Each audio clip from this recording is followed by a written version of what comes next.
함수고요.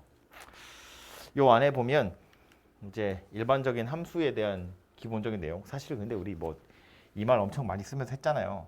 1차 함수, 2차 함수, 2차 함수 최대 최소 엄청 많이 풀었잖아. 그죠? 그때 나오는 그 함수 이야기 하는 거고요. 그 중에 이제 조금 특별하게 유리함수, 이제 유리함수 중에서도 이제 분수함수, 그리고 무리함수로 특경 있는 거. 그래서 그 두 개에 대한 걸 조금 더 추가적으로 공부한다. 이렇게 생각하시면 될 것 같고, 참고로 이거 뒤에 나오는 거 이제 순열과 조합이거든요. 제가 맨 처음에도 이야기했지만 순열과 조합 약간 좀 이질적인 단원이어가지고 사실상 요 정도까지 공부하고 나면 왠지 끝난 것 같은 그런 기분이 좀 듭니다. 아무튼 순열과 조합까지 다 하고 나서 다시 원으로 돌아갈 거예요. 그래서 오늘 할 얘기는 함수니까 보도록 할 텐데 어려워하거든요. 함수라는 단원을 엄밀히 따지면 함수가 어려운 게 아니고요. 집합이랑 비슷하게 함수라고 말이 써 있는데 실제로는 그냥 여기 있는 내용뿐만 아니라 다른 걸 물어보는 경우들이 많아요. 그러니까 함수의 탈을 쓰고 다른 걸 자꾸 물어본다고요. 그래서 조금 어려워들 하는 경향이 있지만 어쨌든 정의대로 공부하는 연습을 좀 하실 필요가 있고요.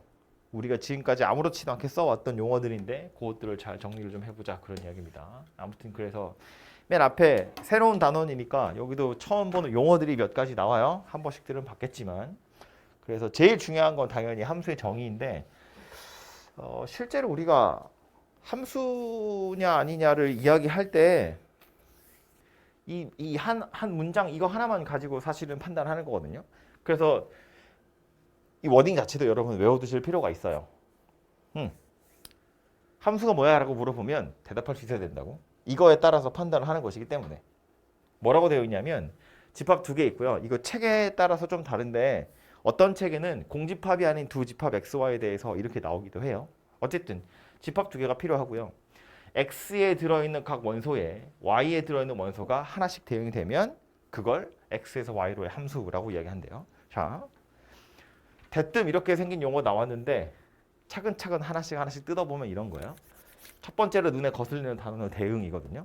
이 대응이라는 건 뭐냐면 그냥 매칭을 시키는 거야. 하나씩 매칭을 시키는 거라고 보시면 되거든요. 그 함수 설명할 때 제가 좋아하는 그림이 뭐냐면 그림? 몇 가지 있는데 이것도 이제 문제 풀거나 여러분이 개념을 떠올릴 때 여러 가지 모양새들을 같이 생각해 보시면 좋은데 첫 번째는 이렇게 생긴 거예요. 이게 어쨌든 제일 많이 보는 거니까 요 x고요. y고요. 집합이에요. 약간 벤 다이어그램처럼 생겼다고 보시면 되고 이 안에 원소들이 들어있겠죠. 이 안에도 원소들이 들어있을 거예요. 이렇게 생긴 그림을 아마 제일 많이 쓰게 될 텐데 머릿속에 개념으로 들어가 있는 건 뭐가 들어가 있었으면 좋겠냐면 이렇게 생긴 상자 같은 거예요. 일종의 자판기라고 생각하시면 돼요. 내가 여기다가 동전 넣을 거고 정확히는 동전을 넣고 버튼을 누르겠죠. 그럼 그 버튼에 해당하는 뭐 음료수 같은 게 튀어나온다고 생각하시면 되죠. 이제 빨간 버튼 누르면 코카콜라 나오는 거고 초록색 버튼을 누르면 스프라이트가 나오는 거고 주황색을 누르면 판타가 나온다고 생각하는 거야. 그러니까 대응이라는 건 뭐냐면 빨간색 버튼이랑 코카콜라가 연결이 되어 있다는 거예요. 초록색 버튼이랑 스프라이트가 연결이 되어 있는 거고 주황색 버튼이랑 판타가 연결이 되어 있는 거야. 그걸 그냥 대응이라고 생각하는 거예요. 내가 누르는 버튼과 나오는 음료수 그 사이의 관계를 그냥 대응이라고 생각해보면 여기서도 마찬가지라는 거지. 여기에 빨간 버튼이 있고 발이 아니고 빨간 버튼이 있고 초록색 버튼이 있고 주황색 버튼이 있다고 쳤을 때 여기에 뭐 코카콜라가 있고 또 스프라이트가 있고 환타가 있고 뭐 생수도 있다고 칠까요? 삼다수도 있어. 뭐 이렇게 있다고 쳤을 때 빨간 버튼이 코카콜라에 연결이 되어 있어요. 이게 대응이라는 거야. 초록색 버튼은 스프라이트에 연결되어 있고요. 주황색 버튼은 환타에 연결되어 있어요. 이런 상황을 그냥 대응이다라고 생각하시면 되고요. 그래서 다시 원래 그 함수의 정의로 돌아가 보면 집합 두 개가 있대요. x라는 집합과 y라는 집합이 있고 x라는 집합의 각 원소에 y에 들은 원소가 하나씩 대응될 때 그 대응 관계를 함수로 한다 하거든요. 그 많은 문장에 있는 많은 글자 중에 제가 일부러 요거 두 개만 딱 뜯었는데 이 두 개가 결국 키워드예요. 각이라는 표현에서 우리 뭘 생각할 수 있냐면 여기 들어있는 애들 전부 다 하나씩은 연결되어 있어야 된다 그런 이야기예요. X에 들어있는 각 원소, 즉 X에 있는 애들 전부 다 하나도 빠짐없이 다 Y에 있는 애랑 연결해야 되는데 그 연결이 하나씩만 되어야 돼라는 거예요. 그러니까 빨간 버튼을 눌렀는데 코카콜라도 나오고 스프라이트도 나와. 그럼 고장난 자판기라고요? 함수가 아니라고요. 그죠?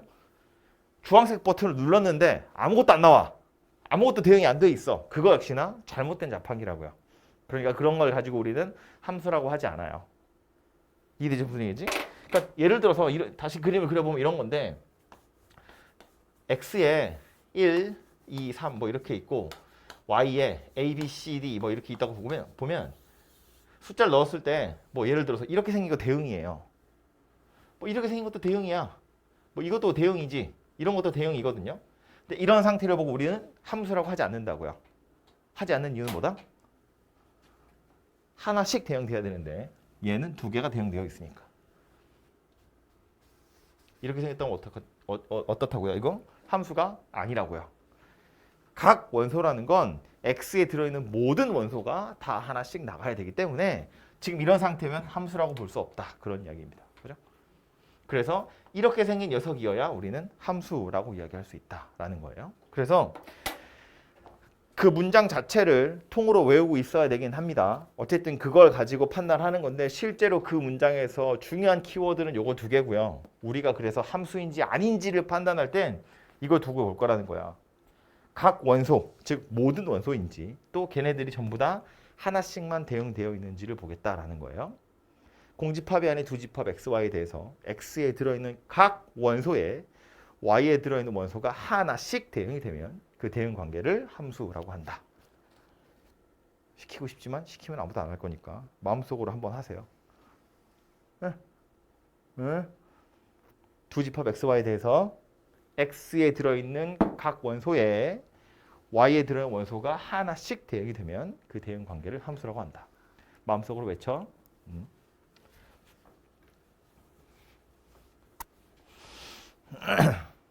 외워야 돼요, 어차피.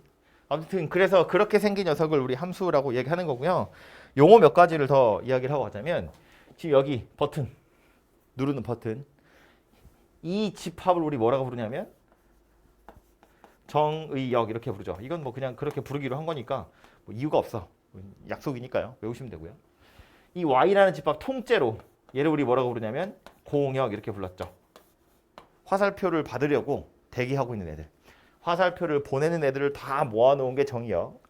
화살표를 받으려고 모여있는 애들이 공역. 그리고 그 중에 실제로 화살표를 받은 애들. 이 실제로 화살표를 받은 애들은 좀 따로 취급하겠다는 거지. 선택받은 애들이니까. 이런 애들 우리 뭐라고 부르냐면 치역 이렇게 불렀다고요. 그리고 이 대응관계 전체를 가지고 보통 뭐 F 이렇게 쓰죠.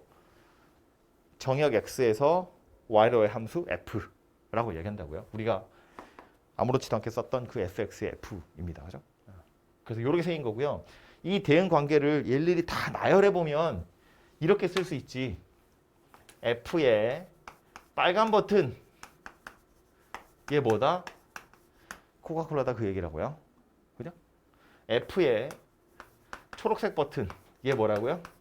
스프라이트고 여기에 주황색 버튼이 뭐야? 환타였다. 이런 이야기라고요. 그죠?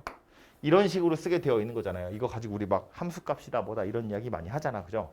F 안에 우리 주로 뭐 썼어요? X 썼고 그랬을 때 대입했을 때 나오는 값을 Y 값으로 해서 X, Y로 뭐 그래프도 그리고 뭐 산수도 하고 최대값, 최소값 찾기도 하고 뭐 이런 거 하는 거 있잖아요. 그죠? 그래서 이렇게 생긴 녀석이 이제 함수를 나타내는 기호다. 이 정도는 기억을 하고 계시면 될 것이고 말했지만 이미 우린 다 알고 있어요. 이렇게 써왔으니까. 그지? 근데 이제 이 그림을 제일 많이 쓰니까 이렇게 할 건데 제가 아까 이야기했던 이 그림 있죠. 얘도 나중에 이것저것 설명할 때 꽤 잘 써먹을 수 있어서 그래서 이렇게 생긴 것도 함수 그러면 떠올리시면 좋은 그림이고요. 이거 뭐 중학교, 초등학교 뭐 이럴 때 아마 하지 않았을까 싶은데 이 안에서 어떤 일이 벌어진다고 치면 내가 뭐 한다고 여기에 빨간색 동전을 넣는 거야. 빨간색 동전을 넣으면 뭐가 튀어나온다고? 코카콜라가 튀어나온다 그런 얘기라고요. 내가 여기에다가 초록색 동전을 집어넣으면 초록색이 들어왔군 이러고 스프라이트가 튀어나오는 거고요. 주황색 동전을 집어넣으면 주황색이 들어왔구나. 그래서 환타가 튀어나온다는 거야. 이 안에서 지 나름대로의 그 지도가 있는 거라고요. 그죠? 어떤 동전이 들어왔을 때 어떤 음료수가 나갈지 이 안에서 계산이 되는 거라고. 이렇게 생긴 녀석도 F라는 자판기다라고 생각할 수 있는 거고.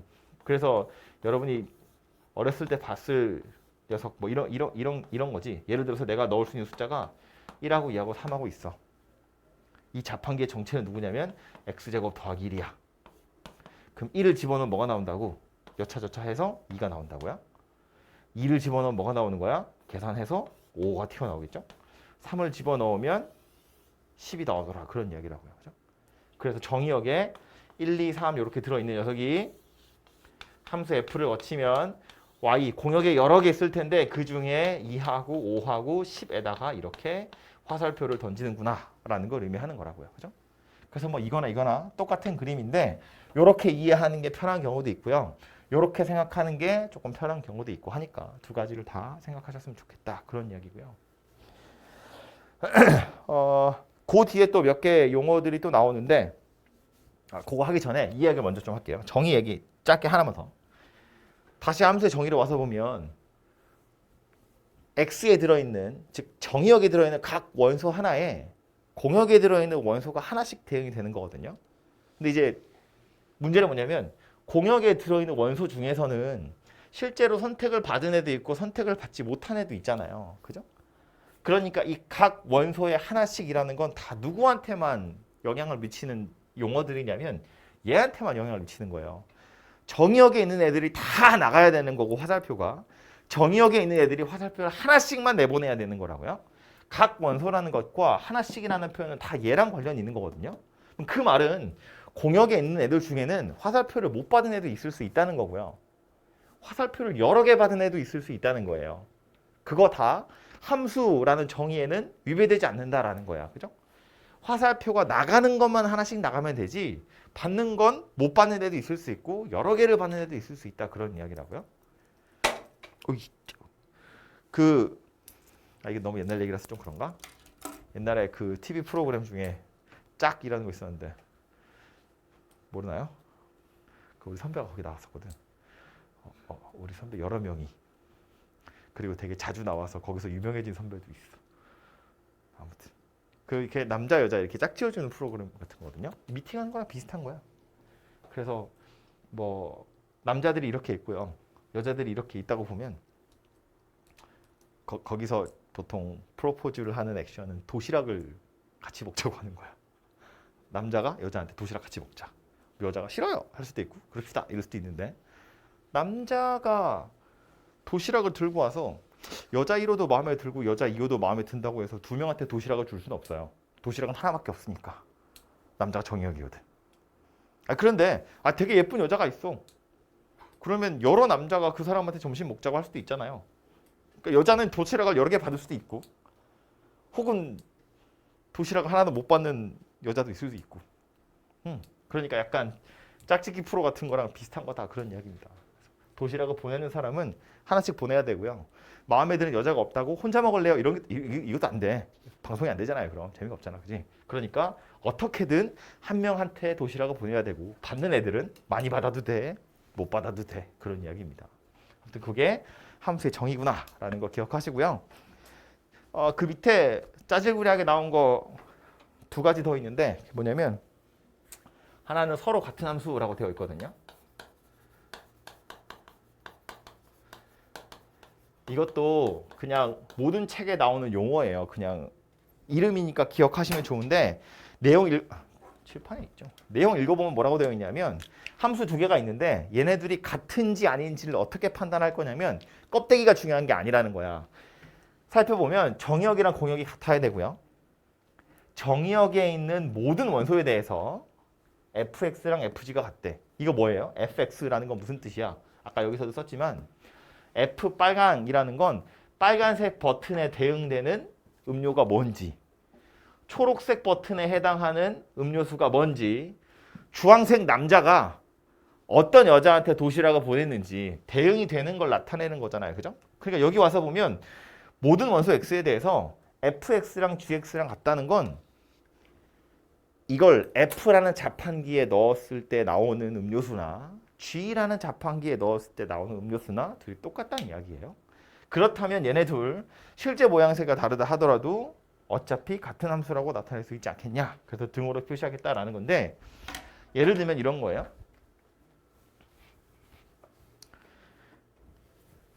그냥 fx를 x제곱이라고 보고요. gx를 절대값 x 이렇게 생겼다고 보자고요. 지금 생긴 걸 보면 둘이 다르게 생긴 것처럼 보이잖아요. 근데 내가 여기에 정의역을 마이너스 1이랑 0이랑 1이야 이렇게 하고요. 공역을 0하고 1하고 2하고 이렇게 생겼다고 볼 거예요. 정의역이랑 공역을 이렇게 제한을 하고 나서 다시 f랑 g랑 들이대면 이때는 f에 마이너스 1 넣으면 얼마야? 1이에요. f에 0 넣으면 0이고요. f에 1 넣으면 1이에요. 마찬가지로 g에 마이너스 1 넣어보고 g에다 0 넣어보고 g에다 1 넣어보니까 어때요?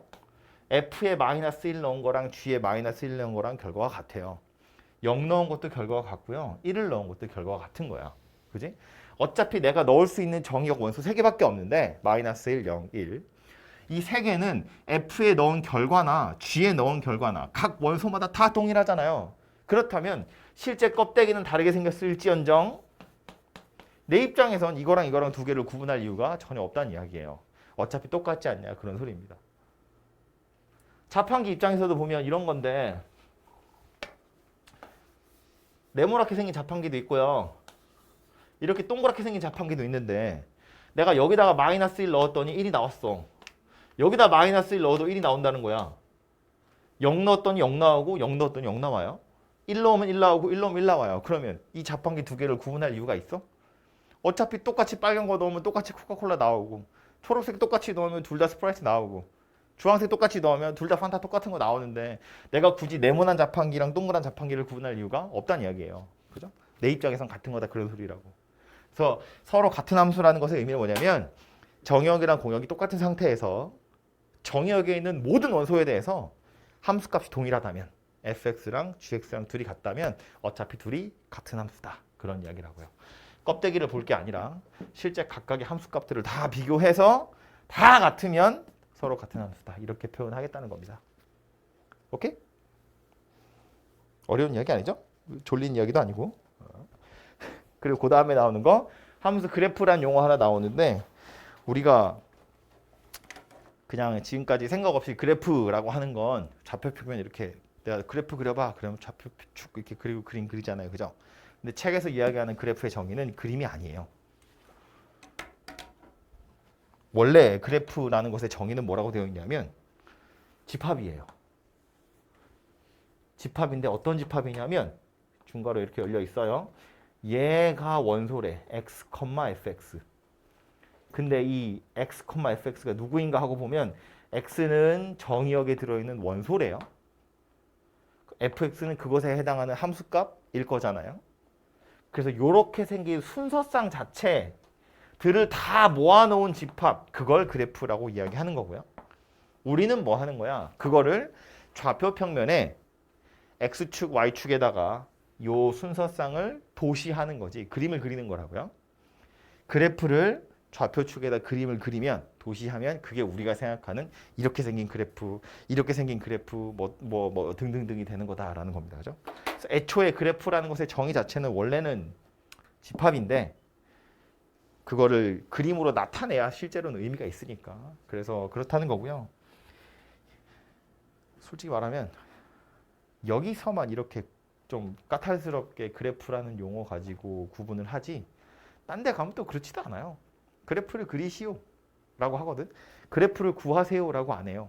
왜냐하면 그래프를 구하세요 라는 건 이 집합을 찾으세요 라는 말인데 이게 정의역이 얘처럼 몇 개 안 되면 유한집합이면 뭐 순서상 개수 찾는 거 어렵지 않지만 우리가 보통 만나게 될 함수라는 건 정의역이 실수 전체야. 공역도 실수 전체야. 무한집합이라고요. 개수가 엄청 많아요. 그래프란 집합도 무한집합일 거라고요. 그래 그래프 자체를 구하세요라는 건 사실은 말이 안 된다는 거지. 무한집합을 나타내세요거든요. 그래서 대부분은 그렇게 생긴 녀석은 다 좌표 평면을 나타내서 그림을 그려가지고 표시한다라고 생각하시면 되고요. 그래서 어쨌든 새로운 용어니까 그 정도는 기억을 하시면 좋겠다라는 거예요. 기본적인 함수의 용어들이고요. 밑으로 내려가면 여기서 나오는 몇 가지 그 종류 있는데 4가지 있어요. 이거 우리가 앞에서 했던 1차 함수냐 2차 함수냐 이런 거랑 전혀 결이 다른 내용이에요. 그냥 정의에 따라서 그러니까 1차냐 2차냐랑은 완전 상관없이 1차 함수냐 2차 함수냐는 다항함수 중에 차수 제일 큰 게 1차냐 2차냐에 따라서 분류하는 거고요. 얘는 이런 성질들을 가지고 있는 녀석들을 부르는 새로운 이름인 거다라는 거예요. 그러니까 뭐 1차 중에서는 1대1 함수인 것도 있고 아닌 것도 있고 라는 소리입니다. 아무튼 그래서 얘도 새로운 이름들이니까 요 이름들을 좀 파악을 해볼 텐데 외우셔야 돼요. 얘도 이름이니까. 첫 번째로 나오는 건 1대1 함수라고 하는 거예요. 이거를 이제 제가 나중에 한두 달 지나서 1대1 함수가 뭐야 라고 물어보면 하나씩 대응되는 거요 라고 하거든요. 아니야. 그건 너무 수학적이지 않은 대답이에요. 책에는 1대1 함수는 하나씩 대응되는 거다라고 되어 있지 않아요. 하나씩이라는 표현은 이미 함수의 정의에 들어있는 거잖아. 그죠? 그래서 어쨌든 1대1 함수라는 것의 의미는 뭐냐면 이거는 이 워딩도 기억하셔야 돼요. 왜냐면 그 문제 풀 때 다음 함수 fx가 이런 성질을 가지고 있어요 라면서 얘를 줄 거거든요. 이걸 그냥 쓸 거라고. 그러면 저걸 보고 1대1 함수라고 라고 여러분이 받아들이셔야 되기 때문에 이 말 자체를 기억을 하고 계셔야 돼요. x1, x2가 다를 때 fx1과 fx2가 달라. 그렇다면 얘는 1대1 함수다 입니다. x1이랑 x2는 정의역에 들어있는 원소를 이야기하는 거예요. 정의역에 들어있는 서로 다른 두 원소가 서로 다른 함수값을 가지면 1대1 함수다 그런 이야기거든요. 정의역 x 안에 1, 2, 3 공역 안에 A, B, C, D 이렇게 있다고 보면 1이랑 2는 서로 다른 숫자잖아요. 그죠? 서로 다른 원소이기 때문에 F1과 F2가 달라야 되거든요. 그러니까 이런 이야기야. 이렇게 생겼어. 이렇게 생겼어. 이렇게 생겼으면 얘는 함수이긴 합니다. 그죠? 정의역에 있는 애들이 하나씩 다 내보냈거든. 근데 이게 1대1 함수냐라고 물어보면 그건 아니라는 거야. 왜? 여기 와서 보니까 뭐래요? A가 서로 화살표 2개 받았잖아요. 서로 다른 녀석이 동시에 A를 선택하고 있는 중이잖아요. 그죠?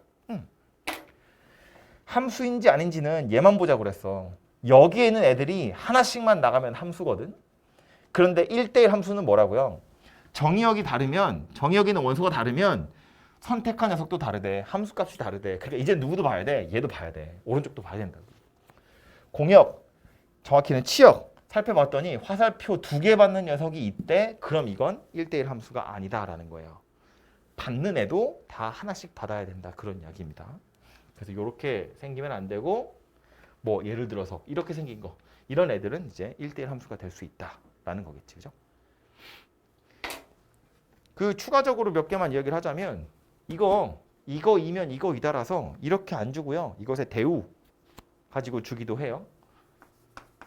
fx1이랑 fx2가 같다면 x1이랑 x2가 같아요. 이렇게 주는 경우도 있어요. 이거나 둘이 같은 말이잖아요. 그죠? 그러니까 이렇게 줘도 이거 1대1 함수라는 소리구나 라고 파악을 좀 하시면 되고요. 넘어가기 전에 이거 하나만 더. 만약에 정의역이랑 공역이 생각해 얘들아 물어볼 거야. 생각해. 정의역이랑 공역이 유한집합이야. 유한집합 뭐였어요? 원소의 개수를 셀 수 있는 집합이야. 정의역이랑 공역이 유한집합이야. 원소의 개수 주지 마. 원소의 개수 입장에서 보면 1대1 함수가 된대. 그러려면 정의역의 개수, 정의역의 원소의 개수, 공역의 원소의 개수 신경 써야 돼요. 누가 더 커야 돼? 얘가 더 커야지. 그지? 일반적인 함수는 꼭 그런 건 아니잖아요. 그냥 일반적인 함수는 정의역에 있는 애들이 하나씩만 나가면 되지. 이건 공역은 쳐다보는 게 아니야. 그러니까 여기에 원소 몇 개인지 전혀 관심이 없어요. 그런데 1대1 함수라면 그때는 나가는 화살표의 개수는 정해져 있잖아요. 받는 애들이 그거보단 많아야 돼. 그래야 안 겹치지. 이거 개수가 부족하면 어쨌든 화살표가 겹칠 거 아니야. 공역이 만약에 이렇게 생겼으면 화살표 3개 나가야 되는데 받을 애가 2명밖에 없다고. 그럼 누군가 겹칠 거 아니야. 1대1 함수가 안 될 거다. 그런 이야기라고요. 그죠? 그래서 최소한 1대1 함수라는 게 되려면 정의역에 있는 원소의 개수랑 공역에 있는 원소 개수 따졌을 때 얘가 더 많을 거다. 그런 이야기라고요. 뭐 같아도 되고. 그죠? 그래서 요 정도도 생각은 해두시는 게 좋을 것 같아요. 그다음 두 번째로 이름이 나와 있는 함수 뭐냐면 1대1 대응이라고 하는 거예요. 되게 비슷하게 생겼죠. 위에 건 1대1 함수고 그 다음은 1대1 대응이거든요. 그러니까 그냥 1대1이라는 말만 보면 이거인지 확실하게 모르기 때문에 끝까지 얘기하셔야 돼요. 1대1 함수냐 1대1 대응이냐는 약간 다른데 1대1 대응은 뭐 얘기하는 거냐면 조건 두 가지를 만족해야 돼요. 첫 번째는 함수 fx가 1대1 함수여야 되고요. 즉 이거 만족해야 되고요. 두 번째로 공역이랑 치역이랑 같아야 돼요. 그래야 1대1 대응이라고 말할 수 있어요. 이 그림은 함수야 아니야? 이거? 함수 맞아요. 함수인지 아닌지는 정의역 쪽만 보는 거예요. 그죠? 여기 있는 원소 하나씩 다 나가고 있는 중이잖아요. 함수 맞아요. 1대1 함수야? 1대1 함수? 맞아요. 겹치는 거 없잖아요. 받는 애들도 하나씩 받고 있잖아요. 1대1 대응이야? 라고 물어보면 그건 아니죠. 왜 아니야? 얘 때문에 아니지. 여기서 공역은 누군데? A, B, C, D. 치역은 누군데? A, C, D. 그죠? 공역이랑 치역이 서로 다르잖아요. 그러니까 1대1 함수는 맞지만 1대1 대응은 안 된다. 그런 이야기라고요. 이 상태에서 남자들이 도시락 줬는데 못 받아서 짜증이 났겠죠? 그래서 집에 가. 그럼 얘는 이제 1대1 대응이 되겠죠. 화살표 하나씩 보낼 거고 화살표 하나씩 다 받을 거니까. 그치? 그래서 이런 상태가 1대1 대응이다라는 거고 그래서 비슷한 이야기로 1대1 함수할 때 했을 때처럼 비슷한 이야기로 요거 때문에 요 공역과 치역이 같다는 것 때문에 만약에 정의역과 공역이 유한집합이었으면 원소의 개수가 같아야 돼요. 나가는 화살표의 개수는 정해져 있고 받을 수 있는 애들도 화살표의 개수만큼 딱 떨어져야 하나씩 다 받을 수 있잖아요. 비는 애들 없이. 그래서 개수를 셀 수 있다면 정의역의 원소의 개수랑 공역의 원소의 개수가 같을 거다라는 거예요. 그래야 1대1 대응이 가능해진다라는 겁니다. 오케이?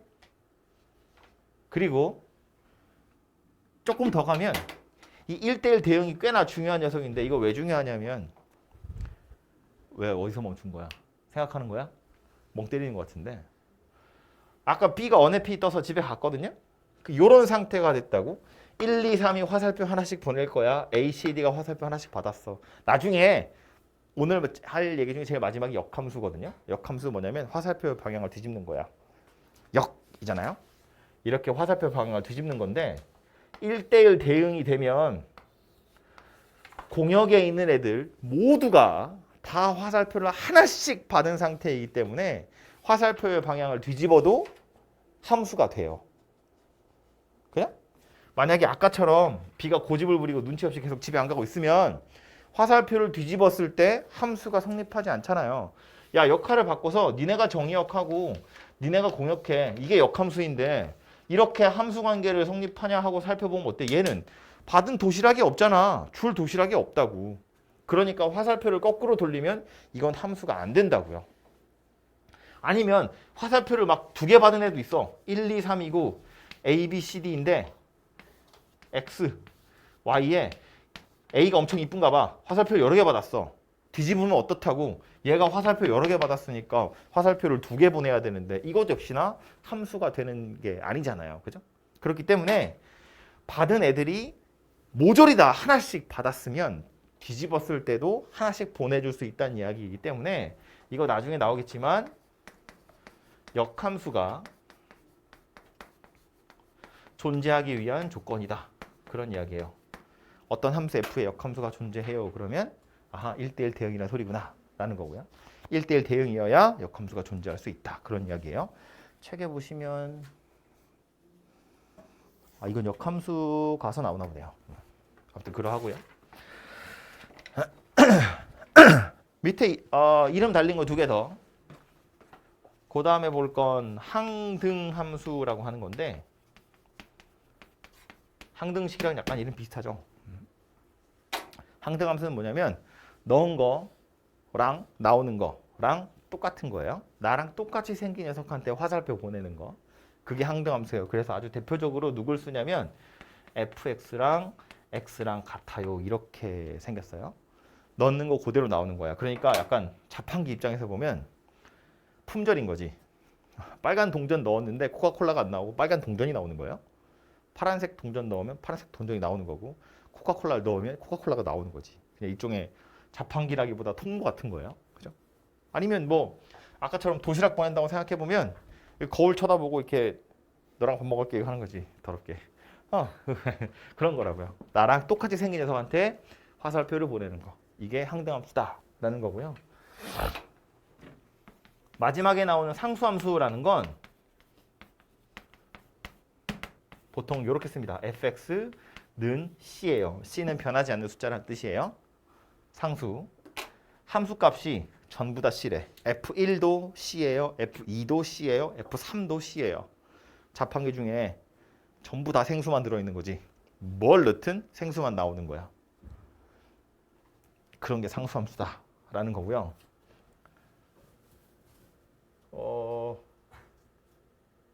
다 일반인이었는데 한 명이 연예인이야. 거기다 도시락을 다 주겠죠? 약간 그런 상황이라고 보시면 돼요. 모든 사람이 다 걔한테 도시락 주는 거. 그런 상황이 상수함수고요. 이 상수함수만 짧게 다시 이야기를 하자면 이게 우리가 실수 전체에서 그래프 좌표평면에다 그려보세요라고 하면 상수함수 보통 어떻게 생겼어요? 이렇게 생겼어요. 이렇게. 네. x축이 이렇게 있고 y축이 이렇게 있고 정의역이 실수 전체라고 보고요. 그랬을 때 fx는 c야. 이걸 가지고 y는 fx 그래프 그려보세요 라고 하면 x에다 1 집어넣어도 c가 나온다는 거고요. 2 넣어도 c가 나오는 거고요. 3 넣어도 c예요. 뭐 그것만 그러겠어? 0 넣어도 c 나오고요. 마이너스 1 넣어도 그렇고 0.1, 0.2, 0.3 전부 다 c가 나오는 거야. 그죠? 이렇게 점점점점이 찍히거든요. 이걸 다 이으면 누가 된다고? 이렇게 생겼다고요. 그래서 상수함수라는 건 정의역이 실수 전체일 때 상수함수라는 건 x축에 평행한 직선이 될 거다라는 거예요. 이것도 생각보다 많이 쓰게 될 거고 뭐 예를 들면 직선의 방정식 할 때 뭐 y는 2 그려보세요. 이렇게 생겼잖아요.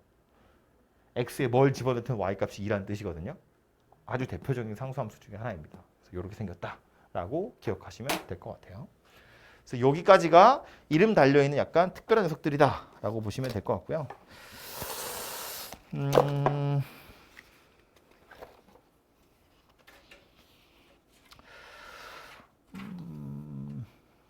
요거는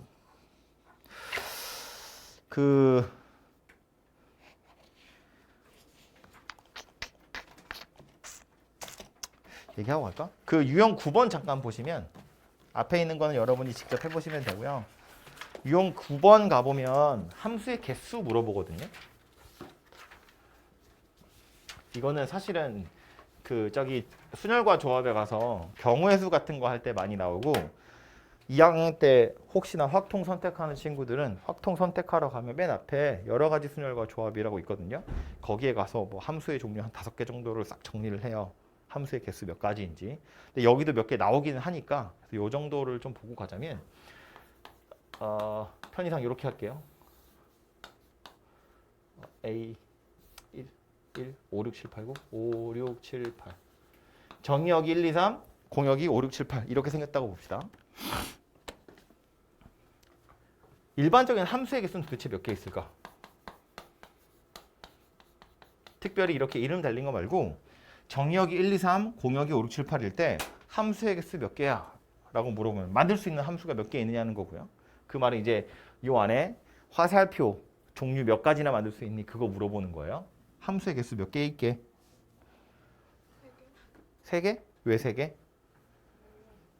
16개래. 누군가는 16개야? 누군가는 16개래. 딴 사람은? 생각 없어? 없어? 생각 없어? 생각 없어? 64개? 64개? 64개?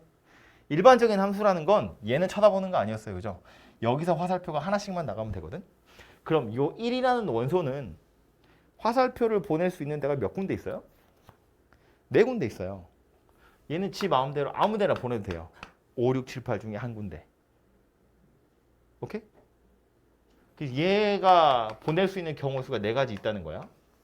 그럼 그 경우에 만약에 얘가 5를 선택했다고 봐요. 그럼 2가 보낼 수 있는 경우는 몇 가지 있어요? 상관없이 역시나 4가지 있어요. 서로 눈치 보는 거 아니잖아. 네가 5한테 보내든지 말든지 얘도 5한테 보낼 수 있어요. 6한테 보낼 수도 있고 7, 8한테 다 보낼 수도 있어요. 1이 5한테 보냈을 때만 그랬겠어? 6한테 보냈을 때도 마찬가지죠. 1이 7한테 화살표를 보낸 경우에도 2는 4군데 중에 아무 데나 보낼 수 있어요.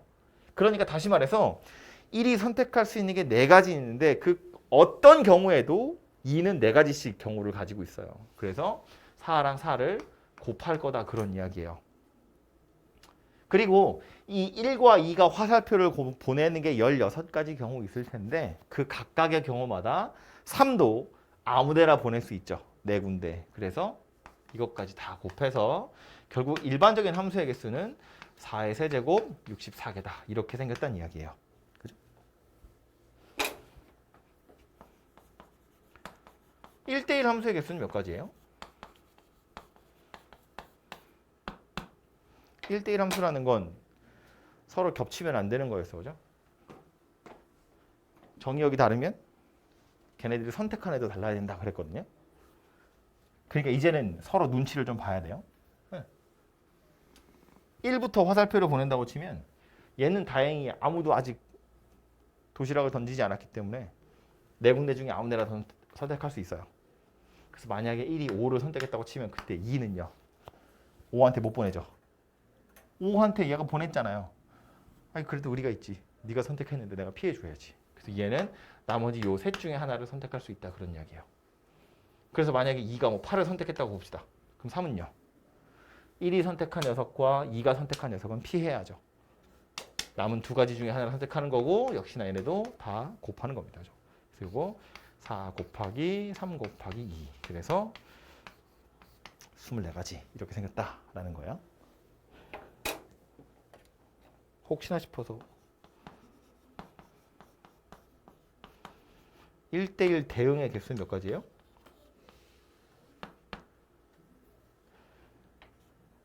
몇 가지 이게? 1대1 대응의 개수 몇 가지?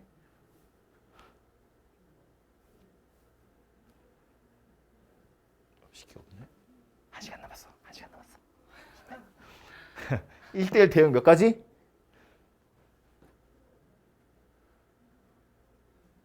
1대1 대응 몇 가지?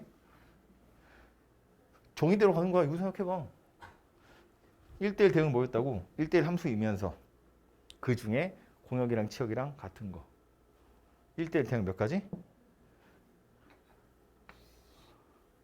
빵! 없지? 응.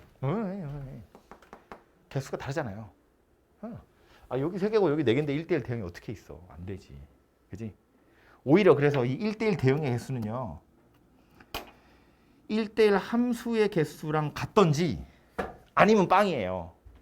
우리 입장에선 이렇게 유한집합으로 나왔을 때 개수가 만약에 둘이 같으면 1대1 함수나 1대1 대응이나 똑같은 거거든. 1대1 함수 중에서 공역치역이 같은 게 1대1 대응인데 1대1 함수 중에서 만약에 둘이 개수가 같으면 1대1 대응인 거고 얘가 더 많으면 1대1 함수인 거야. 그러니까 얘랑 얘랑 숫자가 완전히 똑같든지 아니면 빵이든지 둘 중에 하나라고요. 막 적당히 나눠서 뭐 한 20개쯤? 뭐 12개쯤? 이런 거 아니고 똑같든지 빵이든지. 만족하면 1대1 함수나 1대1 대응이나 같은 거고 만족하지 않으면 그냥 없는 거니까. 그 다음 물건. 생긴 게 1, 2, 3, 5, 6, 7, 8이기 때문에 항등함수 당연히 없어요. 불가능하고요. 상수함수의 개수. 상수함수의 개수 몇 가지죠? 상수함수 뭐였어? 다 한쪽으로 몰리는 거. 다 같은 걸 선택하는 거. 그러니까 얘도 경우의 수 입장에서 보면 1이 선택할 수 있는 건 아무 데나 가도 돼요. 네 가지예요. 근데 그 다음부터 2하고 3은 어때요? 1이 선택한 거랑 같은 녀석한테 화살표를 보내야 돼요. 우리 다 같은 사람한테 몰아주기로 했거든.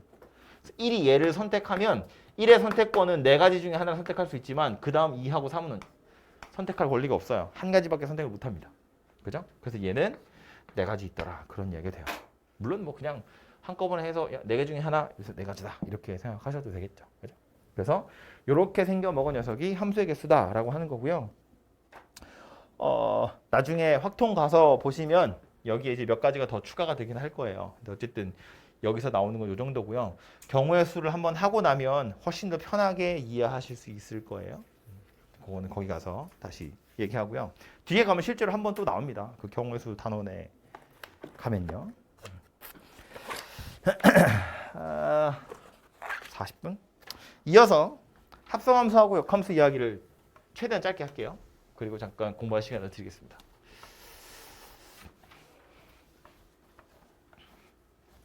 다음 페이지에 보시면 이제 합성함수 이야기가 나오는데요. 함수 두 개를 합성하겠다는 거거든요. 요거는 제가 자판기 가지고 이야기를 할 텐데 F라는 자판기가 있어. 요 F라는 자판기는 지폐를 넣으면 코인이 나오는 거야. 동전이 나오는 겁니다. 그리고 그 옆에 좀 다르게 생긴 G라는 자판기가 있어요. 얘는 코인을 집어넣으면 곰인형이 나오는 자판기입니다. 촌스럽지만 이렇게 생겼어요. 얘하고 얘는 서로 다른 함수겠죠? 정의역, 공역도 다르고요. 여기다가 지폐 넣을 수 있지만 여기는 지폐를 넣을 수가 없어요. 얘는 코인이 나오겠지만 얘 곰인형이 나오거든요. 근데 내가 이제 어차피 지폐 들고 가서 인형 뽑는 게 내 목적이잖아. 그래서 어떻게 할 거냐면 저 두 개를 이어 붙일 거예요. 요거 밑에다가 바로 이렇게 생긴 함수를 갖다 붙입니다. 그러면 지폐를 집어넣어서 코인이 나오겠죠? 그 코인이 바로 들어가겠죠? 그래서 곰인형이 튀어나오죠. 그래서 내가 여기다가 두 개를 붙여놓고 껍데기를 씌울 거야. 이렇게. 그러면 인형 뽑기를 하러 온 여러분 입장에서 보면 어때요? 얘랑 전혀 다른 새로운 자판기가 생긴 거죠. 물론 이 자판기의 실체는 그냥 두 개를 이어붙인 것에 불과하지만 게임하러 온 사람 입장에서는 뭔가 좀 더 편리한 새로운 게 생겼네 이렇게 되는 거라고요. 그죠? 그래서 이 노란색으로 제가 표시해 놓은 이 자판기는 F라는 자판기도 아니고 G라는 자판기도 아닌 전혀 새로운 자판기고요. 이 녀석의 이름은 뭐냐면 F 다음에 G가 온다라는 의미로 이렇게 생겼다라고 해요. 여기 동그라미로 표시합니다.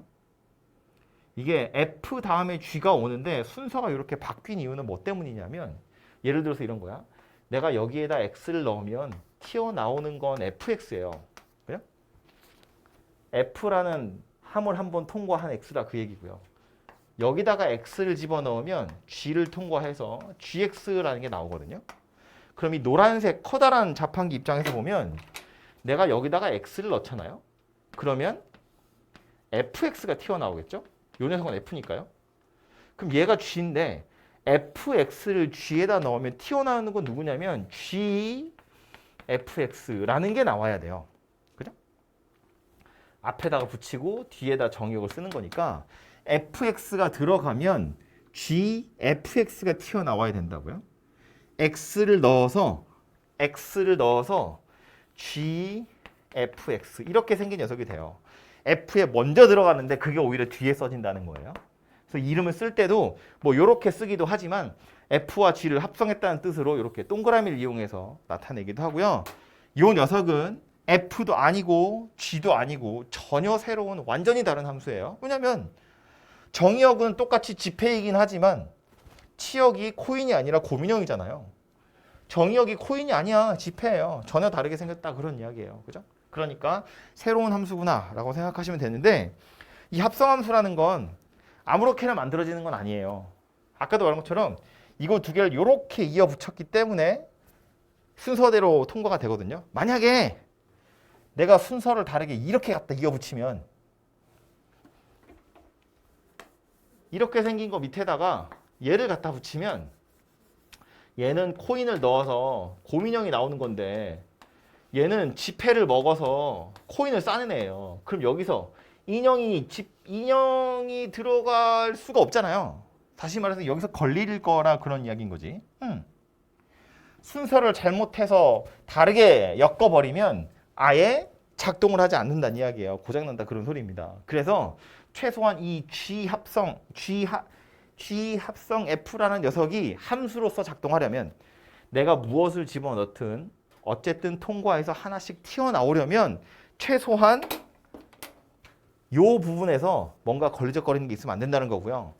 요 부분에서 걸리적거리는 게 없어야 된다는 건 위에 있는 거 F의 치역, 밑에서 받아먹는 거 G의 정의역, 얘네 둘 사이에 포함 관계를 생각하셔야 된다 그런 이야기예요. 좀 더러운 표현이지만 그림상으로 보면 F가 뭘 먹고 싸면 그걸 G가 밑에서 받아먹는 거잖아. 그지? 근데 만약에 F가 싼 걸 G가 먹을 수 있으면 먹고 그냥 쭉 가면 되거든요. 근데 F가 싸는 것 중에 G가 먹기 싫은 게 있으면 중간에 세일 거 아니야. F가 싸는 걸 G가 다 먹을 수 있어야 돼요. F가 싸는 것 중에 G가 먹을 수 없는 게 있으면 안 돼. F가 싸는 건 G가 다 먹을 수 있어야 돼. 누가 더 범위가 커야 된다고? 누가 더 커야 된다고? 얘가 더 커야 된다고, 그지? 그래야 F가 싸는 건 모조리 다 G가 먹어서 소화를 시킬 수 있다고요. 그래야 자판기가 작동할 거고 그래야 함수가 성립할 거다 그런 이야기예요. 그래서 이 녀석이 책에서 뭐라고 표현되어 있냐면 G 합성 F라는 합성함수가 성립하기 위한 조건이다 이렇게 말해요. 두 개를 연결했을 때 얘가 함수로서 작동하려면 최소한 앞에 있는 녀석의 치역이랑 뒤에 있는 녀석의 정의역이 이런 포함 관계는 가지고 있어야 돼 라는 거예요.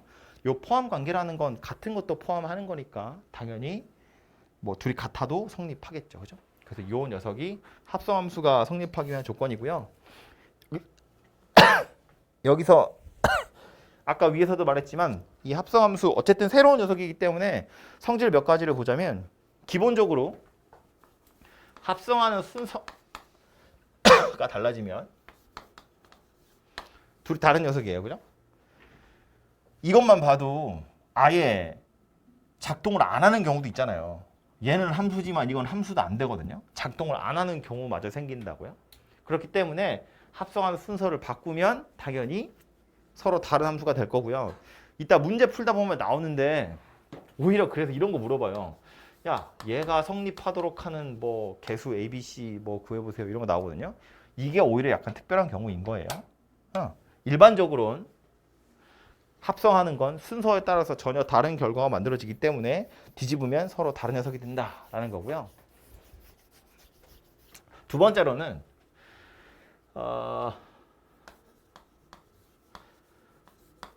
세 개짜리 자판기인데 이렇게 F랑 G를 먼저 합성한 다음에 그 다음에 H를 합성하는 거랑 H랑 G를 합성하고 나서 그러니까 F를 더 마지막에 하는 거랑 어차피 둘이 똑같을 거다라는 거예요. 전체적으로 보면 원래 수학이라는 건 괄호칭을 먼저 하는 거니까 이걸 먼저 합성한 다음에 얘를 하겠다는 거고 얘는 뒤에 걸 먼저 합성한 다음에 그 다음에 얘를 앞에다 붙일 거라는 건데 X 입장에서 보면 어쨌든 그 순서가 FGH라는 건 변함이 없다는 거예요. 약간 어떤 거냐면 F가 있고 G가 있고 그 밑에 뭐 H는 어떻게 생겨야 되냐 뭐 이렇게 생긴 녀석이 있는데 왼쪽에 있는 거 뭐 얘기하는 거냐면 F랑 G를 먼저 포장을 한 다음에 그 다음에 H까지 포장을 해서 이렇게 생긴 녀석을 만들겠다는 거고요. 얘는 밑에 있는 거 두 개를 먼저 싼 다음에 그 다음에 껍데기를 다시 씌울 거야 그 얘기인데 결과적으로는 똑같잖아요. F 다음에 G 다음에 H 나오는 건 달라지지 않는다고요. 그죠? 그러니까 이걸 먼저 하든 이걸 먼저 하든 그런 건 상관없다. 우리 왜 이거 뭐 숫자 사칙 연산 같은 거 할 때도 그렇고 집합의 연산 성질 할 때도 그랬는데 이렇게 교환하는 거 집합에서 합집합이나 교집합은 교환법칙 성립했어요. 합성할 땐 안 된다고요? 순서가 다르지면 안 돼요. 이런 걸 우리 결합법칙 그랬거든요. 집합에서 합집합끼리 교집합끼리 있는 거 결합법칙 성립했다고요. 합성하는 것도 성립한다고요. 순서가 달라지지 않는 거니까 괜찮다. 그런 이야기예요. 그리고 마지막 하나 더 자리가 없냐? 하나 더 이야기를 하자면 거기 보시면 i라는 거 하나 나오거든요. 대문자 i. 이 대문자 i는 뭐 얘기하는 거냐면 아까 함수의 종류 중에서 있었던 항등함수라고 하는 건데 항등함수는 뭐였다고? 넣은 거 그대로 튀어나오는 거. 그게 항등함수거든요. 자판기 입장에서 보면 자판기가 아니라 그냥 관이야, 관. 넣은 거 그냥 나오는 거니까. 그러니까 이 항등함수라는 건 항등함수를 F의 앞에다가 합성을 하나 F 뒤에다 합성을 하나 어차피 F라는 것에는 변함이 없더라라는 거예요. 얘는 넣은 거 그냥 나오는 거니까 앞에다가 관을 달아가지고 자판기를 만들든 뒤에다 관을 달아서 자판기를 만들든 그 결과가 달라지지 않을 거다라는 거예요. 그러니까 약간 특별하게 이거랑 이거는 서로 자리를 바꿔도 성립하더라라는 거예요. 어차피 넣은 거 그냥 그대로 나오는 거니까.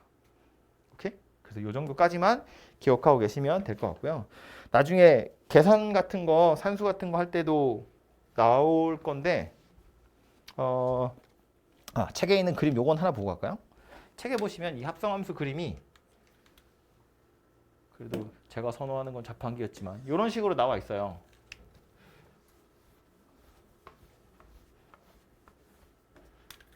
네. 함수 f라는 건 x라는 정의역에서 y로 가는 거고요. y에서 z로 가는 게 g라고 보면 얘랑 얘를 쭉 이어놓은 거 그걸 뭐라고 할 거라고 g 합성 f다 이렇게 설명할 거고요. 이 g 합성 f는 이거 없는 거야. x에서 z로 그냥 바로 가는 거고요. x가 바로 요 녀석이 나오는 거다라는 거고요.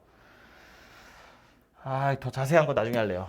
문제 풀다가 다 얘기하면 재미없으니까. 그래서 저 그림도 기억해 두시고 나중에 문제 풀 때 저것도 꽤 유용하게 써먹을 수 있는 거니까 넣어두시고요.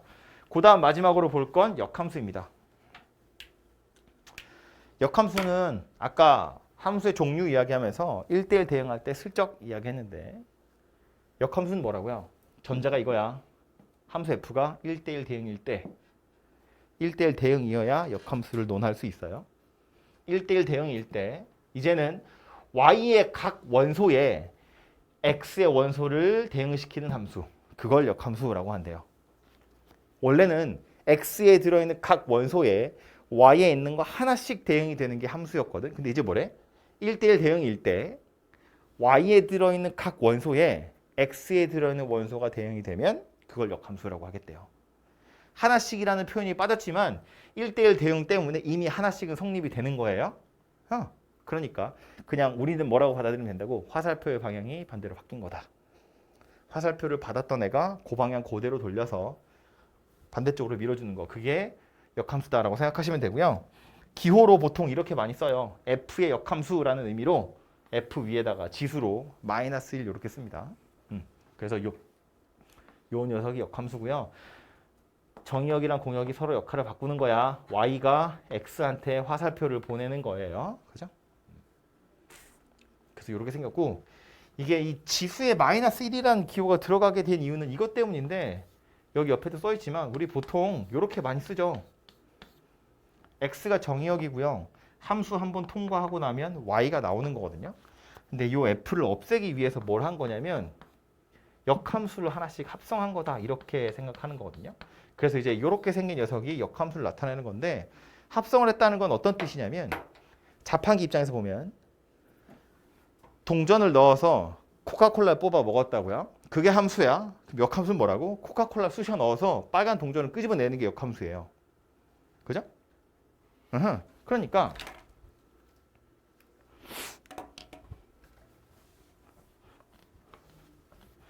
아까 맨 처음에 했던 것처럼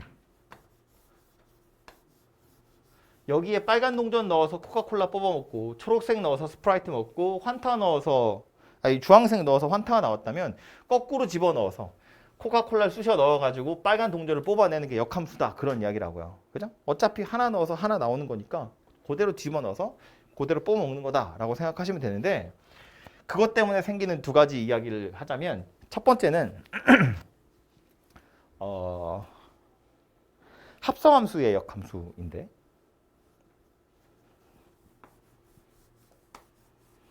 이걸 먼저 쓸 걸 그랬나? 그럴까요? 이거 F고 요거 G예요. 그래서 이렇게 새롭게 함수를 하나 만들면 요 함수 이름 뭐였다고? 이렇게 생긴 녀석이었다고 하죠. F에 먼저 넣고 그 다음에 G예요. 내가 하고 싶은 건 뭐냐면 이거 전체 역함수라는 걸 한번 찾아보고 싶다는 거예요. 합성되어 있는 거 전체 역함수. 그러면 F 함수를 지나서 G 함수를 지나서 나오는 건데 그러면 전체적으로 거꾸로 가려면 F도 거꾸로 들어가야 되고 G도 거꾸로 가야 돼요. 그런데 그 순서도 거꾸로 가야 되거든요. 그래서 전체적으로 합성이 되어 있는 것의 역함수는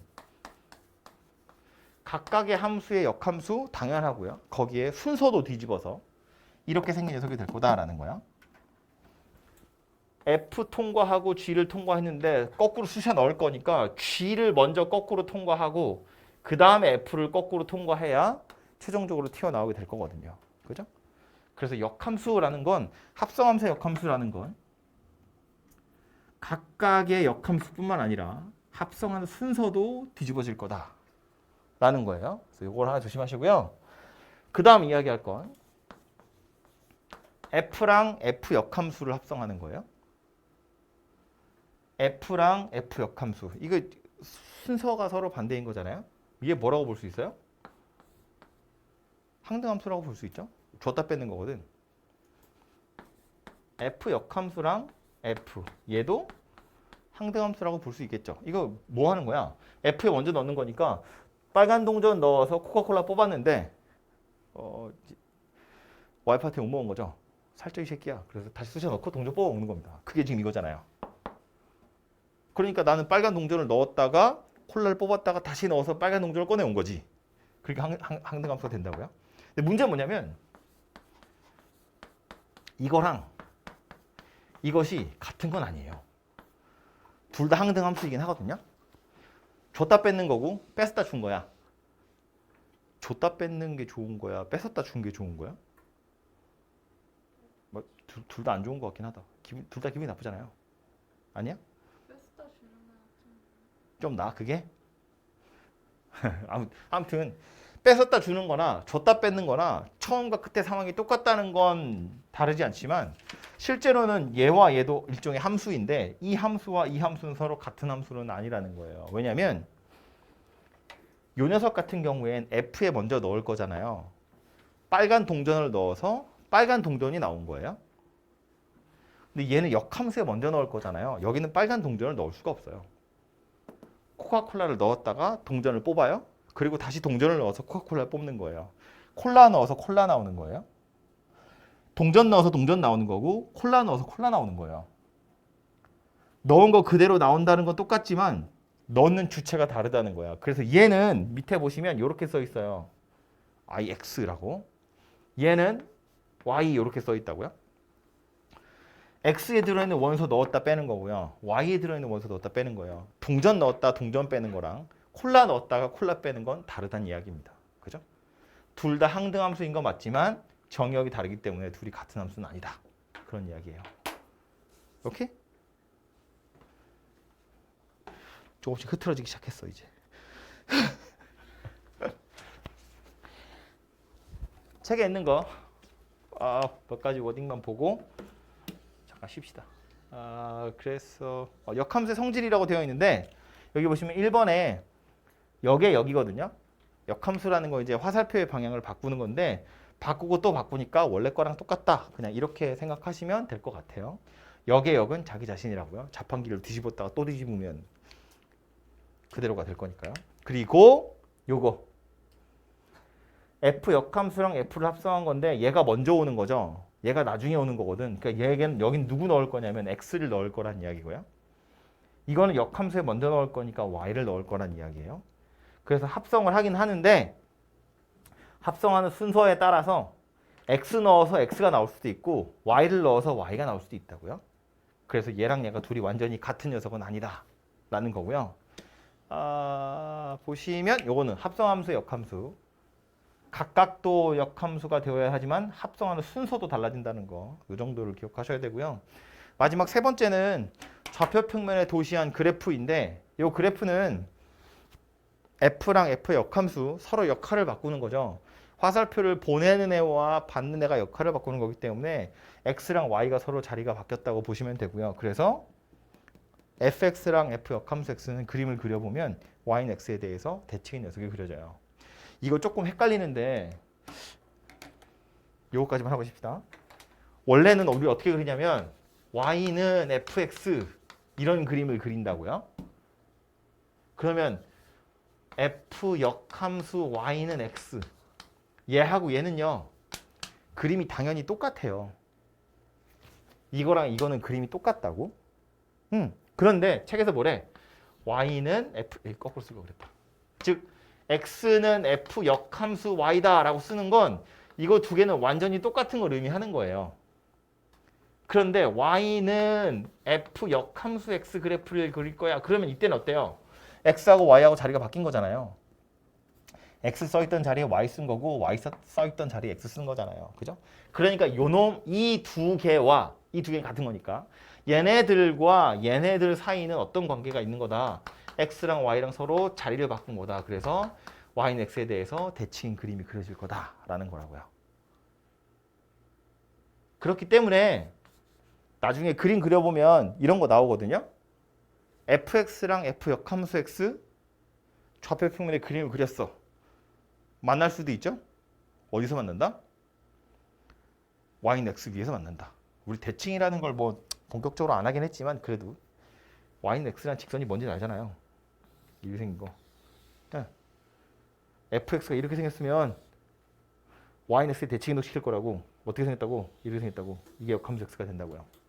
여기서 만날 거라고요. 그죠? 그러니까 f랑 f 역함수는 y는 x에 대해서 대칭이기 때문에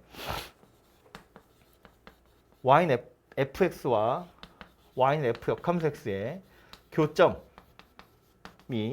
y는 x 위에 있다. 이렇게 표현할 수 있는데 문제는 이게 참이 아니에요. 2에 있다. 얘는 참은 아니에요. 오히려 이게 참이에요.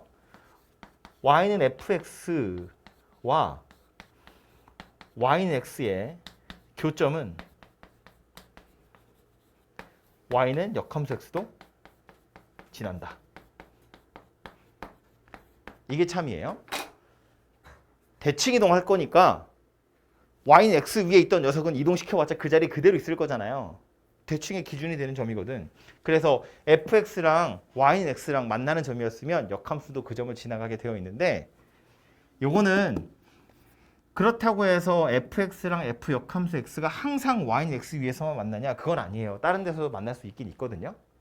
근데 계속 길어지네.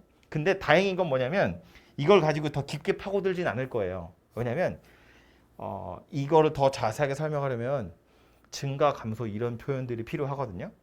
어려운 건 아니에요. 증가라는 건 x가 커질 때 y도 커지면 증가하는 거고요. x가 커질 때 y가 작아지면 감소하는 거야. 근데 증가와 감소의 정의를 언제 배우냐면 2학년 2학기 때 배워요. 거기에 가야 증가함수, 감소함수 이야기가 나오거든요. 그러니까 지금에 와서 야 fx가 증가함수라면 항상 y는 x 위에서 만나. 증가함수가 뭔데요? 그러면 그건 내년에 배워. 이럴 수 없잖아. 그래서 그걸 더 이상 여러분한테 물어보지 않아요. 그러니까 뭐만 기억하면 좋으냐면 f랑 f 역함수 x, y는 x 위에서 만날 수 있는데 다른 곳에서도 만날 수 있다. 정도만 기억하고 계시면 되고요. 더 자세한 건 나중에 문제 풀다 나오면 제가 조금 그 증가함수랑 같이 추가적으로 설명을 좀 하도록 할게요. 아무튼 요 정도가 함수 단원에 나오는 기본적인 개념들이고요. 문제 풀다 보면 분명히 막히는 애들이 좀 있을 거예요. 근데 그거는 여러분이 한번 고민을 하고 나서 그리고 나서 제가 설명을 할 거고요. 제일 마지막에 나오는 뭐 절대값 포함되어 있는 함수의 그래프 있죠. 요거는 오늘은 안 할 거고요. 더 다음 시간에 하든지 아니면 그 다음에 하든지 할 거니까. 유형으로도 보면 23번까지 있는데 엄청 많죠? 그 23번이 절대값 포함한 녀석이거든요. 그거 하나 빼고 나머지 애들은 오늘 대표 문제 정도는 풀고 가셔야 돼요.